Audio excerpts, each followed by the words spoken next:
Merci de l'intérêt que vous nous témoignez en restant fidèle au programme de Lux Télévision et en suivant notre émission Ma Contribution. Ce soir donc, nous parlons de l'éducation financière avec notre invité maison qui est M. Jude Floris Tipangoyi. Monsieur Jude, bonsoir. Bonsoir madame. Alors comment vous sentez-vous ce soir sur le plateau? Et comme toujours, très bien. Très bien. Très bien. Alors nous parlons d'un sujet qui est assez délicat, l'éducation financière. Alors, qu'est-ce que vous entendez par l'éducation financière? Bien, merci et merci à tous ceux qui sont, on peut les appeler les fidèles téléspectateurs et même, ou nos internautes. Voilà, vous l'avez dit, l'intérêt qu'ils accordent à cette émission et nous en sommes très reconnaissants. Parler de l'éducation financière, c'est tout de suite parler d'un sujet tabou dans les milieux que nous fréquentons, donc de l'argent. Et en un mot, disons que l'éducation financière n'est autre qu'un ensemble d'informations, de connaissances ou, j'allais dire, de procédés qu'on met à la disposition d'une tierce personne ou d'un groupe. Ces informations vont lui permettre ou vont permettre au groupe ou à une tierce personne donc de bien gérer ses finances afin de parvenir d'arriver à une fin qui n'est autre que de la richesse. Parce que nous savons que la religion universelle, entre guillemets, c'est l'argent. Donc l'argent, tout le monde sort le matin, rentre le soir, c'est pour chercher de l'argent. Donc ce n'est pas tabou que de parler de l'argent. Et cet argent, malheureusement, on le cherche, mais on n'est pas préparé à le gérer. D'où le mot, sinon le thème éducation financière. C'est donc acquérir simplement des connaissances, des informations pour bien gérer ses finances. Donc c'est une prise de conscience nécessaire pour tout un chacun. Ah, bien entendu, vous ne pouvez pas passer toute votre vie en train de chercher quelque chose et que vous vous rendiez compte après que vous n'avez pas la même mise sur cette chose-là. Donc, vous avez des moyens financiers, vous avez de l'argent en liquidité, mais vous ne savez pas le gérer. C'est comme un enfant qui va à l'école, qui va chercher une licence, mais il ne sait pas quoi faire avec la licence, sinon la licence lui servirait à quoi? Ou quelqu'un qui cherche une licence, qui veut être détenteur d'une licence, d'un diplôme qu'on appelle la licence, mais il ne sait pas par où commencer. C'est ce que les gens font. Donc, tous les jours, on a besoin d'argent. Tous les jours, on est derrière l'argent. Mais, en fin de compte, on ne sait pas comment canaliser cet argent. D'où le besoin d'une éducation. Et ça passe d'abord par une prise de conscience, comme vous le dites, bien entendu. Et la prise de conscience vous conduit à ce moment-là à la recherche des informations nécessaires conduisant à l'éducation. Alors, quand commence-t-elle cette éducation financière? Ben écoutez, elle commence lorsque vous en avez besoin. Parce que toute chose a toujours besoin d'un catalyseur. Il se peut que quelqu'un se rende compte qu'il gagne de l'argent, mais cet argent, il y a comme des oiseaux de mauvaise augure qui viennent le picorer tout le temps.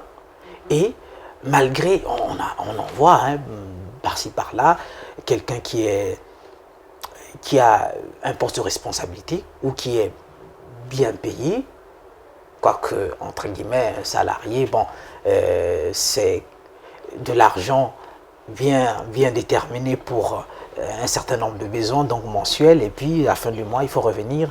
Bref, mais les gens ont toujours de l'argent dans leurs mains, mais ils ne se rendent pas compte que cet argent est comme programmé pour, on ne va pas parler de la reprogrammation, mais comme programmé pour être dissipé d'un moment à l'autre. Mais là où le bas blesse, effectivement, c'est parce qu'il y a un manque d'éducation financière. S'il y avait une éducation financière assez conséquente, ben les gens, peu importe ce que vous gagnez, parce qu'il y en a qui vont dire, mais moi je ne gagne pas gros, comment est-ce que non? Peu importe ce que vous gagnez 10 000 francs, je ne sais combien, alors si vous avez une éducation financière, vous avez acquis une éducation financière, c'est fort possible que vous allez bien gérer vos 10 000 francs. Mieux, alors j'allais dire, mieux gérer vos 10 000 francs plus que quelqu'un qui aura 1 million. C'est grâce à cette éducation. Mais qui doit éduquer financièrement une autre personne? Vous dites que si vous avez 10 000 francs, Oui. il vous suffit d'avoir une bonne éducation financière pour savoir mieux utiliser vos 10 000 francs. Alors, mais auprès de qui dois-je obtenir cette éducation-là? Oui, je me dis que c'est la meilleure des questions. Vous savez, dans les pays comme les nôtres, pourquoi est-ce que les sujets liés à l'éducation financière, les sujets, lorsqu'on parle d'argent, en fait c'est comme je l'ai dit, les sujets tabous. Pourquoi? Parce qu'à l'école, du primaire à l'université, il n'y a pas des modules qui parlent d'argent. Malheureusement, nous avons des intellectuels, une fois terminés à l'université, courent toujours derrière l'argent. Mais ils en savent, c'est quoi l'argent pour eux? Or, s'il y avait des modules dans des écoles, dans nos universités, ainsi de suite, où l'on pouvait avoir des connaissances, mettre à la disposition des étudiants ou des apprenants, des connaissances liées à la gestion, sinon à une éducation financière proprement dite, les gens ne seraient pas errants, les gens ne seraient pas ce qu'ils sont. Donc, cette éducation, je vais vous répondre directement que dans les pays comme les nôtres, il n'y a pas d'école, il n'y en a pas.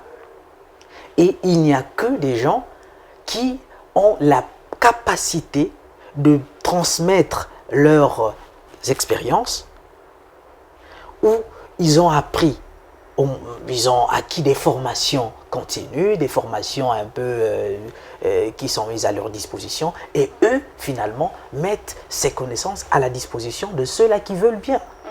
Je vais faire allusion, par exemple, au coach. Alors, Monsieur Jude, notre émission est à 100% coaching. Vous, en tant que coach, est-ce que vous êtes habilité à dispenser des cours ou sinon à former des gens sur l'éducation financière? Bien, vous avez utilisé deux mots que j'ai retenus.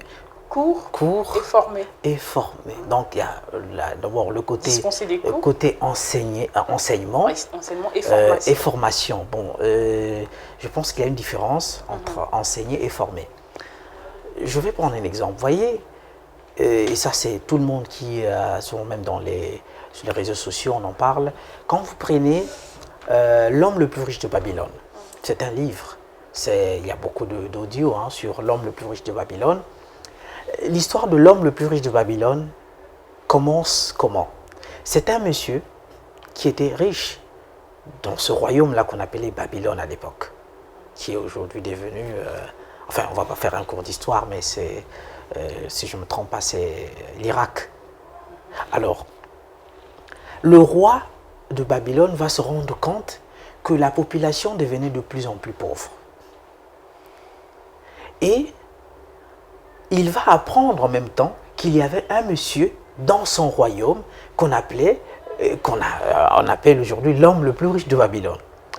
Il va l'inviter chez lui. Il dit, monsieur, vous êtes l'homme le plus riche de Babylone, est-ce que vous avez un secret? Le monsieur a dit oui, j'ai un secret. Si je n'en avais pas, je serais comme tout le monde. Alors le roi lui a dit, comment faire pour que les autres sujets du royaume soient comme vous? Il a dit, c'est simple. Réunissez-moi, trouvez une salle, réunissez-moi tant de personnes dans cette salle, je veux leur transmettre le secret. Et je prends cet exemple pour répondre à votre question. Vous dites que c'est vrai, en tant que coach, il y a des méthodes qu'on met à la disposition des uns et des autres. Mais ces méthodes-là sont des méthodes d'abord, des méthodes que le coach lui-même a expérimentées. Donc ce n'est pas un cours magistral qu'on vient dispenser. Non. Ce sont des techniques approuvées, ce sont des procédés vérifiés, approuvés. Par qui? D'abord par le coach lui-même. Le coach n'est pas un magicien, il ne vient pas inventer des choses. Il a appris ces techniques auprès certainement d'un coach et lui, il les a expérimentées. À son tour, il peut les mettre à disposition des autres comme l'a fait l'homme le plus riche de Babylone. Alors, Monsieur Jude, le sujet de ce soir est un sujet très délicat, je l'ai dit tantôt, parce que c'est un sujet qui fait couler beaucoup d'encre et de salive dans les foyers, dans les couples, dans les ménages. Vous allez voir que monsieur a un salaire, soumet ou confie à la dame, à sa femme, et souvent la femme n'arrive toujours pas à joindre les deux bouts du mois. Et tenez, hein, parce que monsieur, quand il donne le salaire à la femme, parce qu'on s'entend que c'est la femme qui gère tout, et machin, mais la femme, de son côté, n'a pas cette éducation-là financière pour savoir comment gérer. Et ils sont obligés de plonger dans une routine infernale. Ils ne s'en sortent pas. Comment faire alors? Bien, vous voyez, vous parlez, vous faites peser la balance du côté de la femme. Alors que, au départ, vous parlez du couple. Et c'est normal que ça ne tienne pas debout. Parce que lorsque le couple, qu'il s'agisse de monsieur ou de madame qui apporte une enveloppe en termes de salaire, hein, son salaire à la maison, mais si c'est monsieur, tel que vous l'avez dit, ça ne suffit pas que de venir remettre à madame pour dire voilà, ça y est là. Non, ce n'est pas ça. Il y a des mécanismes appropriés pour que vous puissiez parvenir à joindre les deux bouts du mois, comme vous avez dit. Encore que l'éducation financière dont nous parlons ici ne vise pas que les deux bouts du mois. Non, l'éducation financière, quand vous avez acquis une éducation financière, cette éducation financière a pour objet nous en avons parlé ici, de vous montrer, de tracer des canevas de la réussite, du succès de votre couple. Donc, vous allez savoir que dans le couple, vous avez tel projet, et pour que ce projet se réalise, vous aurez besoin d'une éducation financière, vous aurez par exemple besoin d'investir, parce que vous n'allez pas épargner juste parce que vous aurez peur d'une quelconque surprise, d'une quelconque maladie. Non, mais vous allez épargner parce que vous aurez un projet à mettre en place ou un projet à réaliser. Tout ça, ça passe par une éducation financière. Mais lorsqu'on vient avec de l'argent, une enveloppe, on remet, on dépose auprès de sa femme, dit bon, voilà, il faut se débrouiller, gérer, il faut se débrouiller.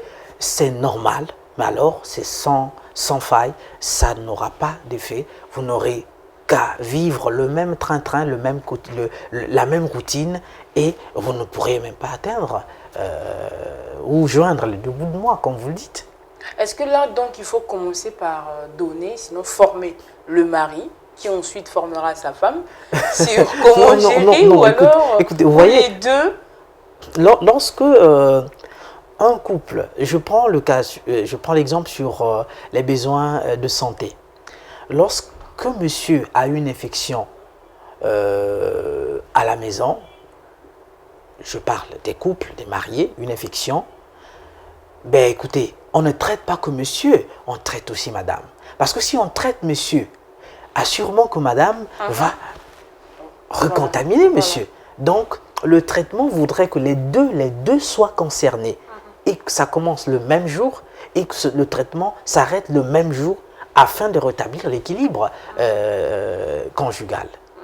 Et c'est pareil pour ce genre de sujet, cette sorte de... j'allais dire, l'éducation financière. Lorsqu'il est question d'une éducation financière dans un couple, ce sont les deux qui sont appelés, qui sont invités à acquérir des connaissances sur comment gérer désormais leurs finances afin d'atteindre un objectif donné. Alors, pouvez-vous nous parler de quelques éléments clés qui peuvent faire que vous, coach, que vous reconnaissez dans telle personne, dans telle autre personne, soit dans un couple ou non, voilà, une éducation financière déjà préétablie? Mais l'élément le plus simple, c'est le budget. Un couple qui vit sans budget est voué à l'échec, est voué au manque, est voué à une routine, mais sans pareil. Infernale. Voilà, sans pareil, sans budget.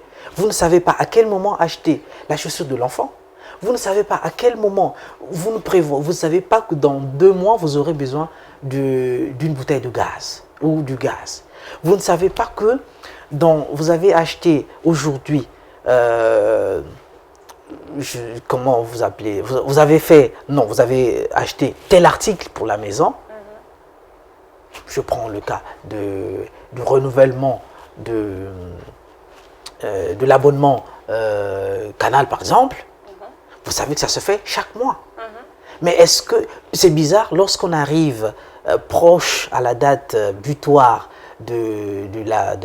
comment vous dites ça souvent, de la fin de votre abonnement, ben, il y en a qui parfois sont surpris, mais en fait ce n'est pas une surprise. C'est parce qu'il n'est pas préparé, il n'était pas préparé il n'a pas prévu quelque chose pour ce canal-là ou son bouquet. Mais si moi je sais que j'ai des images en face de moi à la maison, c'est parce que j'ai payé et que le mois prochain, je dois dans mon budget prévoir le renouvellement. Je ne dois pas attendre que le message s'affiche pour dire « Ah, demain on va couper, qu'est-ce qu'on va faire ?» C'est grave, c'est même gravissime, vous savez.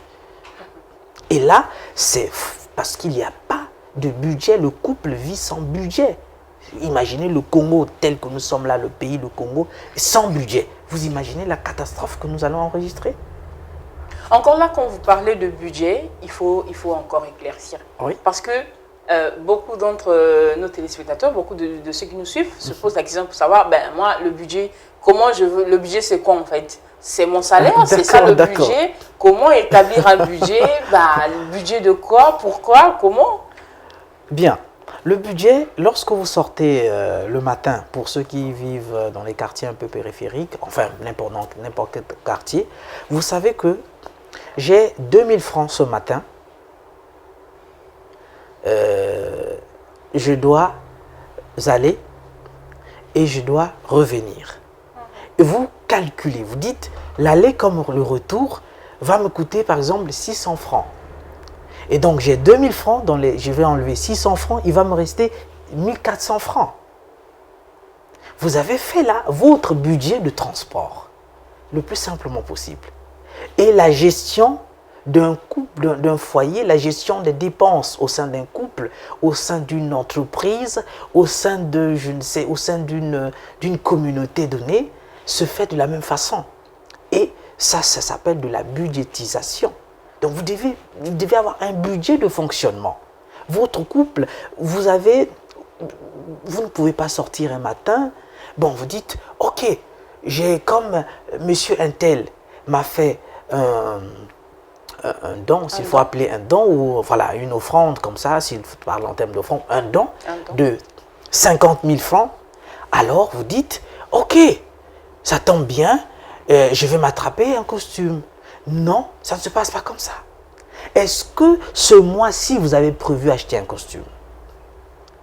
Vous dites, bon, d'accord, il faut que j'achète un sac à mon épouse. Non, ça ne se passe pas ainsi. Ça ne se passe pas comme ça. Est-ce que vous aviez dans votre budget prévu acheter le sac à votre épouse ce mois-ci? Non, mais là, si je peux intervenir, ça va dans le cas des surprises. Hein. C'est parce qu'on parle du sac de la femme. Hein. Ah non. Non, pas du tout. Ça peut être la chaussure de monsieur. Oui. Du coup, ça va. Il y a un cadre aussi. Ok. Après, si vous budgétisez tout, oui, je suis d'accord. Mais après, il n'y aura plus de surprises. Comment? Parce que votre femme saura tout, quoi. Et bien sûr, c'est ça qui fait que, en fait, au moyen de l'éducation financière, que vos achats ne soient pas des achats surprenants. Ce n'est pas une surprise. Non, Monsieur Jude, vous êtes marié. Oui. Et vous voulez faire une surprise à votre femme. Oui. Vous dites, aujourd'hui, je lui achète. Bon, parlons du sac, puisque vous en avez parlé. Oui. Vous voulez lui acheter un sac. Vous allez budgétiser le mois prochain pour dire, ça, je programme pour ceci. C'est exactement comme ça qu'il faut faire. Et elle saura que vous allez lui acheter un sac. Mais ça se fait, le budget se monte à table. Vous êtes à table. Il n'y aura pas d'effet surprise, en fait. Non, attendez. L'effet surprise, est-ce que c'est ça qui agrémente le couple? Non. Ce n'est pas forcément la surprise qui doit agrémenter le couple. Au contraire, ce qui fait que le couple soit agrémenté, ce qui fait que le couple soit heureux, c'est lorsqu'il établit le budget ensemble. Madame a la clairvoyance de la façon dont les finances du mois prochain seront gérées, elle sera heureuse. Et le monsieur est conscient que mon épouse et moi avions un programme pour le mois de mars. Et c'est ça qui fait que le couple soit heureux. Ce n'est pas parce que le monsieur est allé, il a trouvé, je ne sais pas, comment vous appelez, rouge à lèvres, ou bien je ne sais pas quoi. Dit bon, d'accord, moi je vais faire une surprise à mon épouse. Non.